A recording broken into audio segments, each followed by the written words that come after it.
Start recording. Start recording. It's time for us to start. Let's make this volume recording. Thank you. As long as you didn't take, I haven't tongue I broke a horse, is what he said. Oh yes, no, he can't do anything except for sit there and like give me mean looks and stuff. Right? Yep. See, he's just got he's like smirking. Like a teenager. Like Ken Skillen smirk. Yeah, he's rolling his eye sockets. So who was T.E. Lawrence? He was Lawrence of Arabia. Yes. And I don't know much else, but we are going to be looking at SABATON's 7 Pillars of Wisdom today. Yes. And that was the title of his autobiography. Someone suggested that. Who played him in that movie? Oh, somebody from the 20s, right? I should know. I don't remember. I'm trying to think of that actor. Real good-looking guy. Who was in? Didn't he do like a lot? Wuthering Was it Heights. Garner? Huh? Was it Earl Garner? I don't know who that is. Earl Garner. He was a famous actor back in the, I think, 20s. Well, I don't know. I 30s, guess we can look it up later, but I don't know if I ever even saw the movie. Did you? If I did, it was a long time ago, and it wouldn't have been in black and white. And what they actually they did very well in that time period, right? Yeah.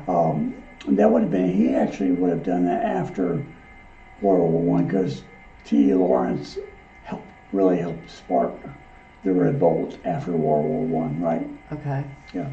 All right. Well, let's learn some more about it. Shall we? And this is Northman from the North said, Yeah. I can't believe you guys haven't done 7 Pillars of I'm Wisdom. surprised And they I didn't. said, I can't either. Yeah, with the Home Alone kind of. I did. I ran in the house screaming, how could we have missed it? How could we have missed it? And Thank you were you, like, Northman. why are you freaking out? We can do it now. I said, oh yeah, okay. I don't think it's exactly what I said, but it's close. I made that whole thing up. I know you did. But I am glad to know about this one. So, Northman, this is for you. Here we go.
treason. Who can tell? Who stood to gain? Who stood to lose? Who did the dying? Betrayal and trust from within, or compelled. The pillars of wisdom can tell. Back home where a new life awaits. Whispers are past, the sands of Arabia calling.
Wow.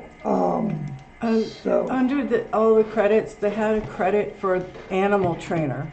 yeah. What animals were in that? What did I miss? Were the camels in it? Oh yeah, there was one camel. Yeah, probably that would be it then. Okay. Yeah, It was funny to me, you know.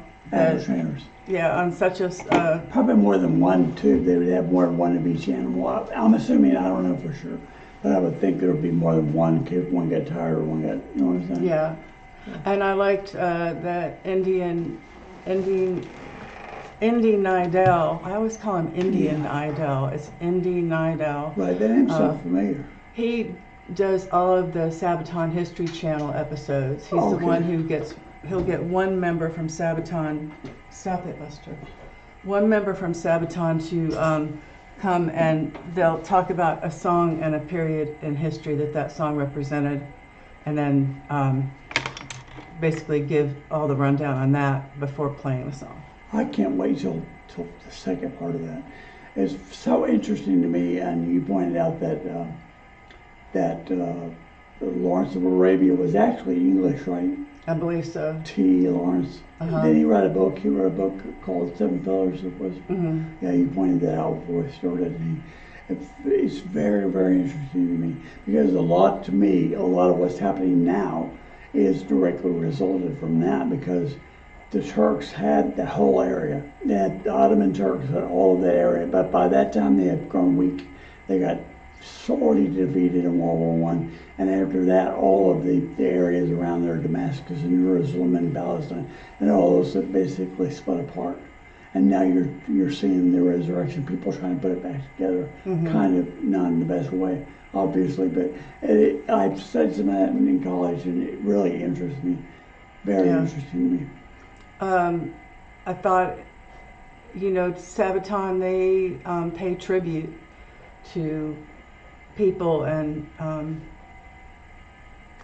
units and war, and and they also just put it out there for what it was. But there are times where there is a hero that they pay tribute to many times, and it was funny they showed Lawrence of Arabia, and he was up kind of by the rocks, and he dropped a coin out of his thing when he was riding, right?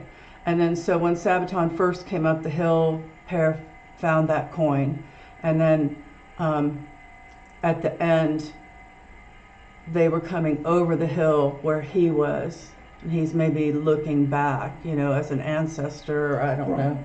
And they were coming over in solidarity, it felt like, and then they put the coin and put it right back where it had been.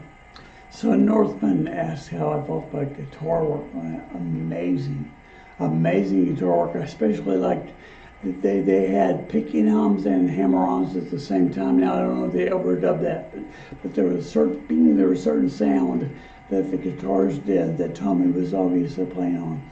That was very, very well done, and it was so good, blazingly fast. And who's the other guitar player? Chris, I can't remember how to pronounce his last name. He's quite good, At least he is. He is quite good. Yeah. He's not Tommy good, but he's good. He's good in his own right. Yeah. They're both brilliant in their own way. And that was mean to say. I didn't mean to be mean. oh, I know.